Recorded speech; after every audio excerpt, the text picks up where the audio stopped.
محترم ناظرین، آج کی اس ویڈیو میں ہم بات کریں گے اللہ پاک کے پاک پیغمبر حضرت ابراہیم علیہ السلام کی۔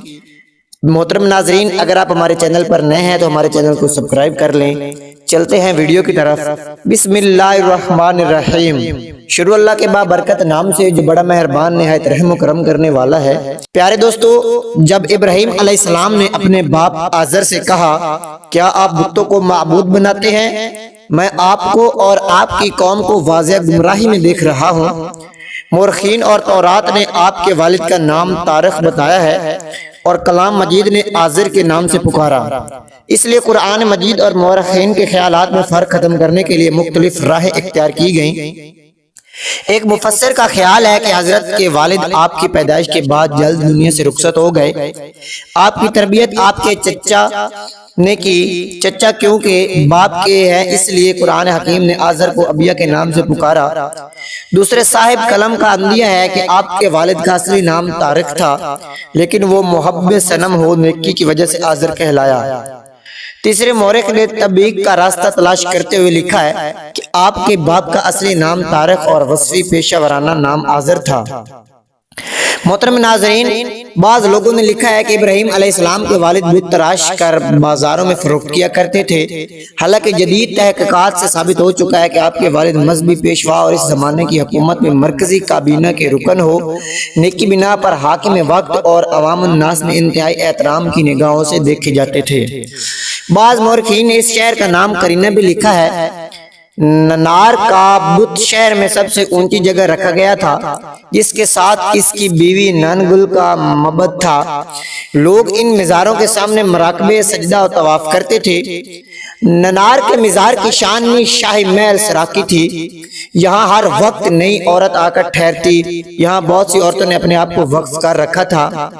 وہ عورت بڑی محترم سمجھی جاتی تھی جو اپنی چادر افت کو اس پر قربان کر دیتی۔ اس مزار کے نام بہت سے رقبے وقف تھے جن کی آمدنی مجاور ہی استعمال کر سکتے تھے۔ تاریخ کے اوراق اس بات کے گواہ ہیں کہ مشرک اپنے اعمال و افکار کے لحاظ سے ہر زمانے میں یکساں رہے ہیں۔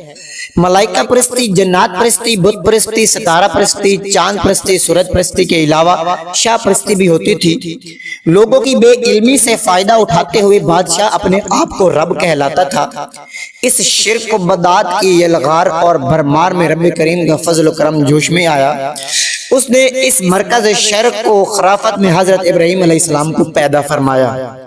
اس کی قدرت کا کرشمہ اور سنت قدیمہ ہے کہ جب بھی کوئی قوم برائی حد سے گزرنے لگتی ہے تو رب کبریا حق و باطل کا معرکہ دنیا کے سامنے نمودار فرماتے ہوئے اعلان کرتے ہیں، اعلان فرما دیجئے حق آ گیا اور باطل مٹ گیا، باطل تو مٹنے ہی والا ہے۔ فرما دیجئے حق پہنچ گیا، اب باطل نہ ٹھہر سکتا ہے اور نہ پلٹ سکتا ہے۔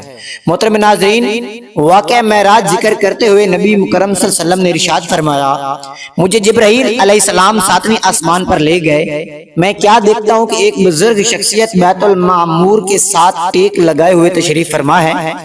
جبرائیل علیہ السلام نے تعارف کرواتے ہوئے کہا، یہ آپ کے والد گرامی قدر ابراہیم علیہ السلام ہیں، آپ آگے بڑھ کر سلام عرض کریں۔ حضور صلی اللہ علیہ وآلہ وسلم فرماتے ہیں، میں نے آگے بڑھ کر سلام پیش کیا۔ جواباً حضرت ابراہیم علیہ السلام نے سلام کہتے ہوئے ارشاد فرمایا، خوش آمدید جی آیا نو، نیک بیٹا اور نبی صالح بھی۔ نبی اکرم صلی اللہ علیہ وسلم نے صحابہ کا ذوق و شوق دیکھتے ہوئے مزید ارشاد فرمایا کہ جس نے ابراہیم علیہ السلام کا رخ زیبا کا اندازہ لگانا ہو وہ مجھے دیکھ لے۔ محترم ناظرین، آپ کی ولادت باسعادت جب تاریخ کی عمر 570 برس ہوئی تو ان کے ہاں حضرت ابراہیم علیہ السلام، ناہور اور ہاران پیدا ہوئے، اور ہاران کے ہاں حضرت لوط علیہ السلام نے جنم لیا۔ ان اہل کتاب کے نزدیک حضرت ابراہیم علیہ السلام تاریخ کے درمیانے صاحبزادے تھے۔ ہاران کا وصال ان کے والد کی زندگی میں ہی اسی سرزمین پر ہو گیا تھا جہاں ان کی ولادت ہوئی، اور وہ کلدانیوں کی سرزمین یعنی سرزمین بابلی تھی۔ اہل سیر و تواریخ کے نزدیک یہی صحیح قول ہے۔ ابن اساکر علیہ رحمۃ اللہ نے حضرت عبداللہ بن عباس رضی اللہ تعالی عنہما سے روایت کیا ہے کہ حضرت ابراہیم علیہ السلام کی ولادت باغوت مشق میں جبل قاسیون کی برزہ نامی بستی میں ہوئی۔ ابن اساکر نے پھر کہا کہ صحیح قول ہے، آپ کی ولادت شہر بابل میں ہوئی۔ بابل شہر کو حضرت ابراہیم علیہ السلام کی طرف منسوب کیا گیا۔ اس کی وجہ یہ ہے کہ آپ علیہ السلام حضرت لوط علیہ السلام کے مدد کے لیے تشریف لے گئے تو آپ نے وہاں نماز ادا فرمائی تھی۔ محترم ناظرین، حضرت ابراہیم علیہ السلام حضرت سارہ سے رشتہ ازدواج میں منسلک ہوئے، جبکہ ناہور ہاران کی بیٹی یعنی اپنی بھتیجی سے بیائے گئے۔ مذکورہ ہے کہ سارہ رضی اللہ عنہا بانجھ اور اولاد کی نعمت سے محروم تھی۔ تاریخ اپنے بیٹے حضرت ابراہیم علیہ السلام، اپنی بہو حضرت سارہ رضی اللہ عنہا اور ہاران کے بیٹے لوط علیہ السلام کو لے کر کلدانیوں کی سرزمین سے کنعان تشریف لے گئے اور مقام حیران پر قیام فرمایا۔ یہی پر طارق کا وصال ہوا۔ اس وقت آپ کی عمر 250 برس تھی۔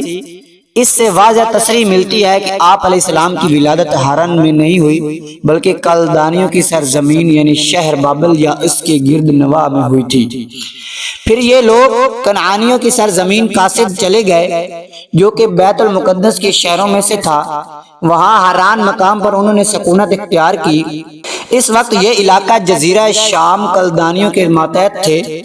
وہاں کے لوگ 7 ستاروں کی عبادت کرتے اور وہ لوگ جنہوں نے دمشق آباد کیا تھا وہ بھی اسی دین پر تھے۔ قطب شمالی کی طرف رخ کر کے قول و فعل کے اعتبار سے کئی طرح وہ 7 ستاروں کو پوجتے تھے، اس لیے انہوں نے دمشق کے پرانے 7 درازوں میں سے ہر دروازے پر ایک ستارے کی ہیکل بنا رکھی تھی۔ وہاں وہ عید تہوار کی رسومات بجا لاتے تھے۔ محترم ناظرین، اہل حران، اہل دمشق، اہل جزیرہ شام الغرض روئے زمین پر بسنے والا کوئی شخص ایسا نہ تھا جو ستاروں اور بتوں کو نہ پوجتا ہو۔ ساری سرزمین پر کفر و شرک کا دورہ تھا۔ صرف ایک گھرانہ ایسا تھا جو نہ صرف خود کفر و ضلالت کی گھٹا ٹوپ تاریخوں میں گرنے سے محفوظ و مامون تھا بلکہ ان کے توسط سے اللہ تعالیٰ نے اس شرک و شرک کو زائل کیا اور کفر و ضلالت کی یہ کئی فرمائی۔ وہ گھرانہ حضرت ابراہیم علیہ السلام کا تھا، جس گھرانے کے افراد میں سے خود حضرت ابراہیم علیہ السلام، حضرت سارہ رضی اللہ عنہا اور آپ کے بھتیجے حضرت لوط علیہ السلام ہم وقت پیکر خشیت الہی بنے رہتے تھے۔ اللہ تعالیٰ نے حضرت ابراہیم علیہ السلام کو کم سنی میں رشد و ہدایت اور پھر منصب رسالت سے سرفراز فرمایا تھا اور سن رسیدگی میں اپنا خلیل بنا لیا تھا۔ پیارے دوستو، ابراہیم علیہ السلام کو جب اس نے اپنی قوم سے فرمایا کہ اللہ کو پوجو اور اس سے ڈرو، میں تمہارا بھلا ہے اگر تم جانتے ہو تم اللہ کے سوا بتوں کو پوجتے ہو اور نرا جھوٹ گڑتے ہو، بے شک وہ جنہیں تم اللہ کے سوا پوجتے ہو تمہاری روزی کے کچھ مالک نہیں۔ اللہ کے پاس رزق ڈھونڈو اور اس کا احسان مانو، تمہیں اس کی طرف پھرنا ہے۔ اگر تم جھٹلاؤ تو تم سے پہلے کتنے ہی گروہ جھٹلا چکے ہیں۔ رسول کے ذمہ نہیں مگر صاف پہنچا دینا۔ اور کیا انہوں نے نہ دیکھا اللہ کیوں کر خلق کی ابتدا فرماتا ہے پھر اسے دوبارہ بنائے گا؟ بے شک یہ اللہ کو آسان ہے۔ تم فرماؤ زمین میں سفر کر کے دیکھو، اللہ کیوں کر پہلے بناتا ہے پھر اللہ دوسری اٹھان اٹھاتا ہے۔ بے شک اللہ تعالیٰ سب کچھ کر سکتا ہے، عذاب دیتا ہے جسے چاہے اور رحم فرماتا ہے جس پر چاہے، تمہیں اس کی طرف پھرنا ہے اور تم زمین میں قابو سے نکل سکو۔ محترم ناظرین، پھر اللہ جل مجاہدہ نے اس مناظرے کا ذکر فرمایا ہے جو حضرت ابراہیم علیہ السلام نے اپنے والد گرامی اور اپنی قوم سے کیا۔ سب سے پہلے آپ نے اپنے والد کو دعوت ایمان دی جو کہ صنم پرست تھے، کیونکہ اخلاص نصیحت کے اعتبار سے لوگوں میں سب سے زیادہ حق آپ پر آپ کے والد کا ہی تھا، جیسا کہ ارشاد باری تعالیٰ ہے۔ اور کتاب میں ابراہیم علیہ السلام کو یاد کرو، بے شک وہ صدیق تھا، نبی غیب کی خبریں بتاتا۔ جب اپنے باپ سے بولا، اے میرے باپ، کیوں ایسے کو پوجتا ہے جو نہ سنے نہ دیکھے اور نہ کچھ تیرے کام آئے؟ اے میرے باپ، بے شک میرے پاس وہ علم آیا جو تجھے نہ آیا، تو میرے پیچھے چلا آ، میں تجھے سیدھی راہ دکھاؤں۔ اے میرے باپ، شیطان کا بندہ نہ مان، بے شک شیطان رحمان کا نافرمان ہے۔ اے میرے باپ، میں ڈرتا ہوں کہ تجھے رحمان کا کوئی عذاب پہنچے تو شیطان کا رفیق ہو جائے۔ محترم ناظرین، بولا، کیا تو میرے خداؤں سے منہ پھیرتا ہے؟ اے ابراہیم، بے شک اگر تو باز نہ آیا تو میں تجھے پتھراؤ کروں گا اور مجھ سے زمانہ دراز تک بے علاقہ ہو جا۔ بس تجھے سلام ہے، قریب ہے کہ تیرے لیے اپنے رب سے معافی مانگ لوں گا، بے شک وہ مجھ پر مہربان ہے، اور میں ایک کنارے ہو جاؤں گا تم سے اور ان سب سے جن کو اللہ کے سوا پوجتے ہو، اور اپنے رب کو پوجو گا، قریب ہے کہ میں اپنے رب کی بندگی سے ہی بدبخت نہ ہوں۔ اللہ تبارک و تعالیٰ نے باپ بیٹے کے درمیان ہونے والی کلام اور مجادلہ کا ذکر فرمایا اور بیان فرمایا کہ کس طرح ایک خیر خواہ بیٹے نے اپنے باپ کو نرم نازک گفتگو اور بڑے خوبصورت اشاروں سے دعوت ایمانی دی، اور بتوں کی پرستش کے جس عقیدے پر وہ کار بندہ تھا اس کے بطلان کو کیسے حسین انداز میں بیان کر دیا کہ وہ بت نہ تو اپنے پوجنے والے کی بات کو سن سکتے ہیں اور نہ ہی اس کے قیام کی جگہ کو دیکھ سکتے ہیں، کس طرح یہ عابد کے دکھوں کا مداوع رازق کے اعتبار سے اس کی بھلائی چاہ سکتے ہیں۔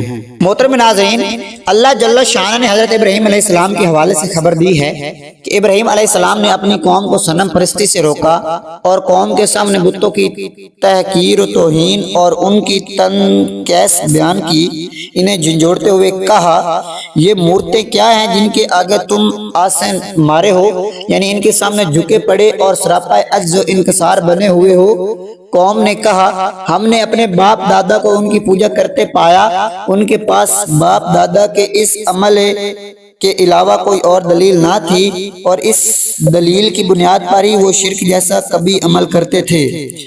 محترم ناظرین، حضرت ابراہیم علیہ السلام نے فرمایا بے شک تم اور تمہارے باپ دادا سب کھلی گمراہی میں ہو۔ ایک دوسرے مقام پر یوں ارشاد فرمایا جب ابراہیم علیہ السلام نے اپنے باپ اور اپنی قوم سے فرمایا کہ کیا تم پوجتے ہو بہتان سے اللہ کے سوا اور خدا چاہتے ہو تو تمہارا کیا گمان ہے؟ رب العالمین پر قتادہ علیہ رحمۃ اللہ علیہ فرماتے ہیں کہ تم غیروں کو پوجتے ہو، جب تم رب العالمین سے ملاقات کرو گے کیا خیال ہے کہ پھر وہ تمہارے ساتھ کیا معاملہ فرمائے گا؟ حضرت ابراہیم علیہ السلام نے قوم سے فرمایا کیا تم دیکھتے ہو یہ جنہیں پوج رہے ہو اور تمہارے اگلے باپ دادا بے شک وہ سب میرے دشمن ہیں مگر پروردگار عالم جن بتوں کو پوجتی تھی ان کے معبودان باطلہ ہونے پر آپ کا یہ کلام دلیل القطعی کی حیثیت رکھتا ہے۔ آپ نے ان سے بیزاری کا اظہار فرمایا، ان کی تنقیس کی اگر ان میں نقصان دینے یا اثر اندازی کی قوت ہوتی تو وہ ضرور حضرت ابراہیم علیہ السلام پر اپنا داؤ پیچ چلا لیتے۔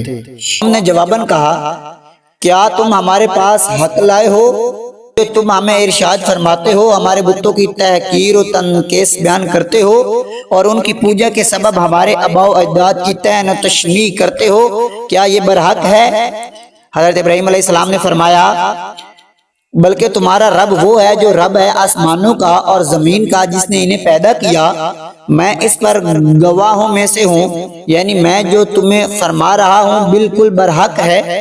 تمہارا محبوب اللہ تعالیٰ ہے جس کے سوا کوئی معبود نہیں، وہ تمہارا بھی پالنے والا ہے اور کائنات عالم کی ہر چیز کا رب ہے۔ آسمان و زمین کو اس نے بغیر کسی سابقہ مثال و نمونے کے پیدا فرمایا، وہی وحدہ لا شریک مستحق عبادت ہے اور میں اس پر گواہوں میں سے ہوں۔ محترم ناظرین، اور مجھے اللہ کی قسم ہے تمہارے بتوں کا برا چاہوں گا بعد اس کے کہ تم پھر جاؤ پیٹ دے کر، یعنی جب تم اپنی عید کا تہوار منانے کے لیے چلے جاؤ گے تو جن معبود باطلہ کی تم پوجا کرتے ہو قسم اٹھا کر کہتا ہوں ان قابل کس نکال دوں گا۔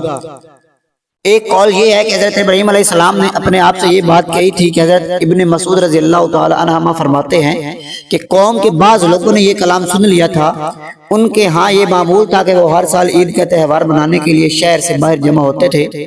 آپ کے والد آ کر آؤ عید بلانے چلے۔ حضرت ابراہیم علیہ السلام نے فرمایا میں تو بیمار ہونے والا ہوں۔ پھر اس ابراہیم علیہ السلام نے ایک نگاہ ستاروں کو دیکھا، پھر کہا میں بیمار ہونے والا ہوں۔ حضرت ابراہیم علیہ السلام نے اپنے کلام میں ایک ایسا انداز اپنایا جس سے اپنے مقصد یعنی توہین معبود باطلہ اور طاعت دین الہی پر پہنچ سکے۔ وہ معبودان باطلہ جن کی پرستش پر قوم کی کمر بستہ تھی انہیں اس طرف کفر کردار تک پہنچا دیا جس طرح کے وہ مستحق ہیں، ان کو توڑ پھوڑ دیا جائے اور انتہا درجے کی تذلیل و توہین کی جائے۔ سو جب قوم اپنی عید کا تہوار منانے کے لیے شہر سے باہر نکل گئی تو آپ وہی ٹھہر گئے۔ پھر حضرت ابراہیم علیہ السلام ان کے خداؤں کی طرف چھپ کر چلے، یعنی آپ چھپ کر ان بڑی تیزی سے بت خانے کی طرف تشریف لے گئے۔ وہاں جا کر ملاحظہ فرمایا کہ بت تو بڑی خوبصورتی کے انداز میں ہے اور قسم کھانے اور ان کے سامنے بطور ہدیہ موجود ہیں۔ حضرت ابراہیم علیہ السلام نے بطور مذاق انہیں کہا کیا تم نہیں کھاتے؟